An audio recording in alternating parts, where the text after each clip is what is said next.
اللهم صل وسلم وبارك على سيدنا محمد وعلى اله وصحبه وسلم. ازيكم احبابي؟ ان شاء الله النهارده هنعمل مع بعض اكله اقتصاديه نباتيه صيامي. هنعمل ايه؟ طبعا روايح الشتاء الجميله هلت، فهنعمل الاكله الجميله دي. ده عدس ان شاء الله. هنعمل معانا عدس بشعريه. هو في 3 انواع منه بالعدس: عدس بشعريه، عدس شوربه، عدس فتة عدس.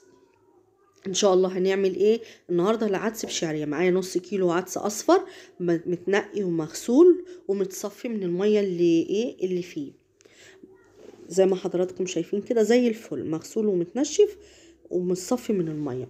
معايا 3-4 بصلات مقطعاهم، ومعايا 5-6 فصوص توم، معايا 3 جزرات، ومعايا نص قرن فلفل حامي او بارد زي ما انت عايزه، ومعايا 3 طماطمايات،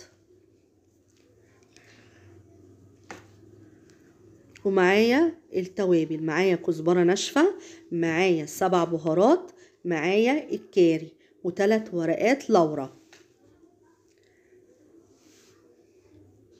اللهم صل وسلم وبارك على سيدنا محمد وعلى اله وصحبه وسلم. معايا 1.5 كوبايه شعريه، بس الشعريه مش دلوقتي، لما العدس يتسلق الاول. ما نجيب بقى الحله، هنجيب الحله دلوقتي، هننزل بيها في كل المكونات كلها بيها مره واحده. ومعايا لترين ميه.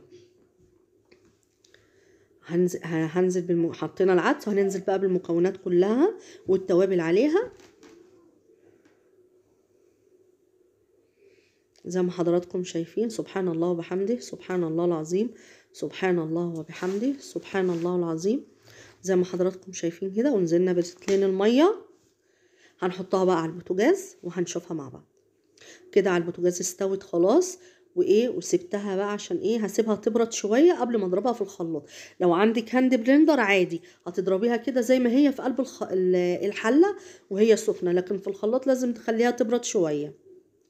خلاص هنبردها وهنضربها. ضربناها في الخلاط، بسم الله ما شاء الله.